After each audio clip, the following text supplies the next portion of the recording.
নমস্কাৰ স্বাগতম জনালো আমাৰ চেনেলৰ অনিতা ভিডিঅ'লৈ আমি অসম পুলিচৰ ৰিটেন এক্সামৰ কাৰণে অসমৰ ইতিহাসৰ বিষয়ে পঢ়ি আছিলোঁ আৰু ইয়াৰ আগৰ ভিডিঅ'ত আমি অসমৰ প্ৰি হিষ্ট্ৰীৰ বিষয়ে ডিসকাশন কৰিলো আৰু আজি এই ভিডিঅ'টোতে আলোচনা কৰিম আমি অসমৰ এনচিয়েন্ট হিষ্ট্ৰীৰ বিষয়ে ঠিক আছে তো প্ৰি হিষ্ট্ৰী কিমান টাইমৰ লগে থাকে 4th সেঞ্চুৰী লগে অসমৰ প্ৰি হিষ্ট্ৰী 4th সেঞ্চুৰী লগে ধৰা হয় আৰু 4th সেঞ্চুৰীৰ পাছৰখিনিক কি কয় এনচিয়েন্ট হিষ্ট্ৰী বুলি কয় অসমৰ ক্ষেত্ৰত কথা কৈছো দেই আৰু 4th সেঞ্চুৰীৰ পৰা 12th সেঞ্চুৰী লগে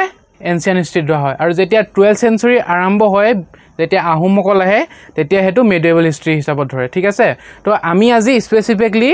4th সেঞ্চুৰীৰ পৰা 12th সেঞ্চুৰী লগে যি এটা ডাইনেষ্টি আছিল অসমৰ হেইকেটা বিষয়ে আলোচনা কৰিম আৰু এক্সামত কোৱেশ্চন আহে তো মেইনলি গুৰুত্বপূৰ্ণভাৱে হে সময়ত তিনিটা ডাইনেষ্টি তিনিটা বংশই ৰাজত্ব কৰিছিল অসমত বৰ্মন বংশ পাল বংশ আৰু কি হালস্তম্ভ বংশ এই তিনিটা ডাইনেষ্টি তো ক্ৰম অনুসৰি মই কৈ যাম আৰু কোনে কিমান সনত আছিল কিমান খ্ৰীষ্টাব্দত আছিল আৰু কোন কোন ৰজা আছিল হেকেটা আমি কৈ যাম আৰু হেকেটা এক্সামত কোৱেশ্চন আহে তো প্ৰথম চাও আমি 4th সেঞ্চুৰীৰ পৰা তো 4th সেঞ্চুৰীত প্ৰথম আছিল ব্ৰহ্মণ বংশ ঠিক আছে ব্ৰহ্মণ বংশ অসমত কোনে প্ৰতিষ্ঠা কৰিছিল আপোনালোকে জানে নে পুষ্য বৰ্মনে ঠিক আছে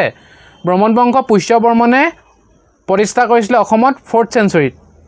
ইম্পৰ্টেন্ট তেনে হলে ব্ৰহ্মণ বংশৰ প্ৰথম ৰজা কোন পুষ্য বৰ্মন আৰু ব্ৰহ্মণ বংশৰ শেষৰ ৰজা ভাস্কৰ বৰ্মন আৰু ব্ৰহ্মণ বংশৰ শ্ৰেষ্ঠ ৰজা ভাস্কৰ বৰ্মন ঠিক আছে আৰু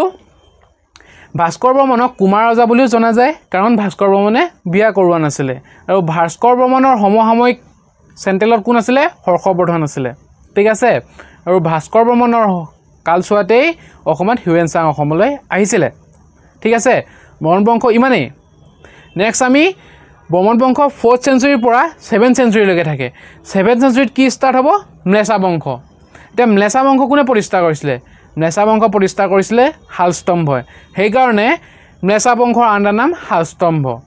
তো মলেছা বংশটোক হালস্তম্ভ নামৰ ৰজাজনে প্ৰতিষ্ঠা কৰিছিল কাৰণে মলেছা বংশটোক হালস্তম্ভ নামেৰে জনা যায় হালস্তম্ভ বংশ নামেৰে জনা যায় আৰু তেনে হলে মলেছা বংশৰ প্ৰথম ৰজা হালস্তম্ভ আৰু মলেছা বংশৰ শেষৰ ৰজা কোন ত্যাগসিংহ আৰু মলেছা বংশৰ ৰাজধানী কত হৰপ্ৰেছত ক্লিয়াৰ ঠিক আছে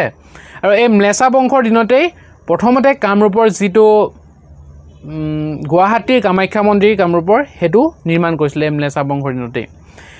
নেক্সট যেতিয়া মলেছা বংশ 7th সেঞ্চুৰীৰ পৰা 9th সেঞ্চুৰীলৈকে খতম হৈ যায় 9th সেঞ্চুৰীত কি ষ্টাৰ্ট হ'ব পাল বংশ ঠিক আছে প্ৰথম আহিলে ব্ৰহ্মণ বংশ 4th সেঞ্চুৰীৰ পৰা 7th সেঞ্চুৰীলৈকে 7th সেঞ্চুৰীৰ পৰা 9th সেঞ্চুৰীলৈকে মলেছা বংশ আৰু 9th সেঞ্চুৰীৰ পৰা 12th সেঞ্চুৰীলৈকে কি আহিব পাল বংশ এটা অসমত পাল বংশ প্ৰতিষ্ঠা কৰিছিল ব্ৰহ্মপাল মই চেন্ট্ৰেলৰ কথা কোৱা নাই দে মই মাত্ৰ স্পেচিফিকলি অসমৰ কথা কৈছো চেন্ট্ৰেলত গোপালে প্ৰতিষ্ঠা কৰিছিল কিন্তু আমাৰ অসমত পাল বংশ প্ৰতিষ্ঠা কৰিছিল ব্ৰহ্মপালে আৰু পাল বংশৰ শেষৰ ৰজা জয়পাল অসমৰ আৰু অসমৰ পাল বংশৰ শ্ৰেষ্ঠ ৰজা ধৰ্মপাল ক্লিয়াৰ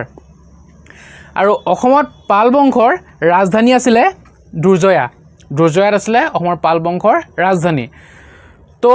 এয়াই আছিল অসমৰ এনচিয়েন্ট হিষ্ট্ৰী বাকি আছে কছাৰী চুতীয়া এইবিলাক আছে কিন্তু এইবিলাক আমাৰ এনচিয়েন্ট হিষ্ট্ৰীৰ পৰা গৈ মিডিয়েবল হিষ্ট্ৰীটো সোমাই যিহেতু গতিকে এখিনি আমি নেক্সট মিডিয়েবল হিষ্ট্ৰীতে আমি ডিসকাশন কৰিম গতিকে এনচিয়েন্ট হিষ্ট্ৰীত মই ইমানে গুৰুত্বপূৰ্ণ বুলি ভাবিছো তিনিটা ডাইনেষ্টি প্ৰথম কি কলো মই ব্ৰহ্মণ নেক্সট মলেছা তাৰ পিছত পাল ক্লিয়াৰ এই তিনিটাই আছে আপোনালোকে গুৰুত্ব সহকাৰে চাওক আৰু পঢ়ক ভালকৈ আৰু ৰিটেনটো ক্লিয়াৰ কৰক ঠিক আছে তো নেক্সট ভিডিও আহি আছে থ্যাংক ইউ